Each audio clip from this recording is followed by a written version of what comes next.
ఈ రోజు సాక్షి పేపర్లో వచ్చిన ఒక న్యూస్ ఆర్టికల్ ఏంటంటే 200 వచ్చే కరెంటు బిల్లు ఎంత 5,000 వస్తుందని చెప్పేశారు.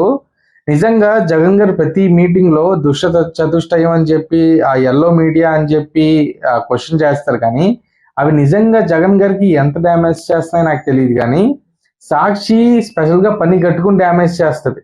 ఇప్పుడు కరెంటు బిల్లులు పాపం ఎవరిది, పీపీఎల్ రద్దు చేసిన దగ్గర నుంచి ప్రతి ఆస్పెక్ట్ బొగ్గు కొంటున్నాం, మేము ఎక్కువ పెట్టి బొగ్గు కొన్నాం అని చెప్పి సజ్జల రామకృష్ణారెడ్డి పెట్టిన ప్రెస్ మీట్లు ఉన్నాయి. ప్రతిదీ లైవ్ ఉంది. ప్రజలు ప్రతి నెల కరెంటు బిల్లు కడతారు. అప్పట్లోలాగా డబ్బులు కాదు కదా, ప్రతిదీ ఆన్లైన్. ఒకసారి చిట్టా తీస్తే ఏ టైంలో ఎలా ఉందో ప్రజలు తెలుస్తుంది. సో ఎందుకు ఇలా ఇరికిద్దామని ఆల్రెడీ కరెంట్ ఇష్యూలో ఆ అదానీ మ్యాటర్ వచ్చింది. అది ఇంటర్నేషనల్ లెవెల్లో ఉంది. అది ఇంటర్నల్ గా విచారణ జరుగుతుంది. అంటే గవర్నమెంట్ వీళ్ళని క్వశ్చన్ చేయడం మానేసి ప్రతిసారి సాక్షి కెలుగుతుంది, జగన్ ని క్వశ్చన్ చేయండి అని చెప్పి వీళ్ళు మళ్ళీ కొత్త తెస్తా ఉంటారు. అది పక్కన పెడితే ఎల్ఆర్ఎస్ ఇష్యూలో అంటే జగన్ అన్న ఇళ్ల పట్టాలి స్కామ్ కాకుండా ఇదేదైతే ఈ ప్లాట్లు ప్రైవేట్ ప్లేయర్స్ దగ్గర కొనేది ఉంటుందో అది ఏ విధంగా స్కామ్ జరిగిందో మాట్లాడుకున్నాం. ఇంకో విషయం ఏంటి, రీసెంట్ గా సీజ్ ద షిప్ అనే కాన్సెప్ట్ జరిగింది. అందులో గవర్నమెంట్ కి సపోర్ట్ చేసే వాళ్ళు ఏమనుకున్నారు, ఇది మాసు ఎక్కడ దాకా వెళ్తుంది అనుకున్నారు. వాళ్ళు ఒక ఫామ్ లో ఉన్నారు. గవర్నమెంట్ కి అగేన్స్ట్ గా ఉన్న వాళ్ళు ఏమనుకున్నారు, ఇదంతా డ్రామా, పెద్ద విషయం జరిగేదేమి ఉండదు అని అనుకున్నారు. బట్ నేనేమనుకున్నా, ఆ ఇష్యూ జరిగింది, అది వీళ్ళు అనుకున్నట్టు అంత స్పీడ్ గా యాక్షన్స్ ఉంటుందా అంటే అంత స్పీడ్ గా ఉండకపోవచ్చు. బట్ ఇష్యూ ముందుకైతే అర్థమైతే అనుకున్నా.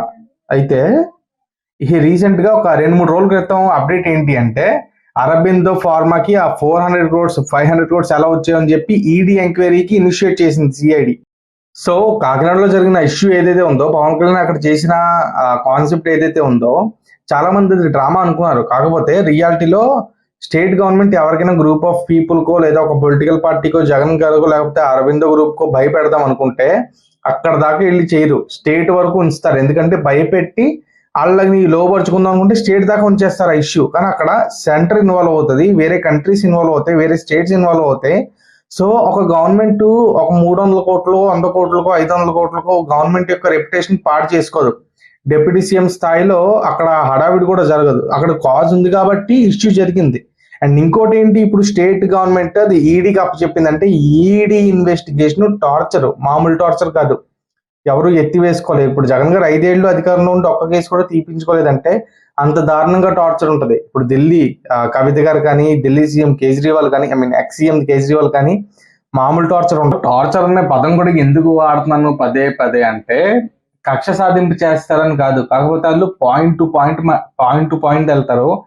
చాలా హై క్యాడర్ లో టాలెంటెడ్ పర్సన్స్ ఉంటారు వాళ్ళ దగ్గర. సో ఈడీ విచారణ అది స్పీడ్ గా అయిపోతే అది అదృష్టం, కానీ లేట్ అయింది అనుకో, ఈవెన్ ఇప్పుడు ఒకవేళ టీడీపీ ఉందనుకోండి, లేకపోతే ఏ గవర్నమెంట్ మారితే మన గవర్నమెంట్ మారితే విచారణ ఆపేద్దాం అంటే ఉండదు, గవర్నమెంట్ కి సంబంధం లేకుండా ఉంటుంది ఈడీ విచారణ. ఈడీ కానీ సిబిఐ కానీ సెంట్రల్ ఏజెన్సీస్ ఏదైనా సరే. సో ఏంటంటే కొంతమంది పొలిటికల్ ఫ్యాన్స్ ఎవరైతే ఉంటారో గవర్నమెంట్ నో లేకపోతే ఈ ఏజెన్సీస్ నో టార్గెట్ చేస్తూ ఉంటారు. ఇలాంటి ఇష్యూస్ లో కలెక్ట్ చేసుకోకుండా ఉంటే బాగుంటది. అండ్ ఇంకో విషయం ఏంటంటే, ఇంకా ఈడీ విచారణ స్టార్ట్ అయితే అప్డేట్స్ ఏమొస్తాయి చూడాలి.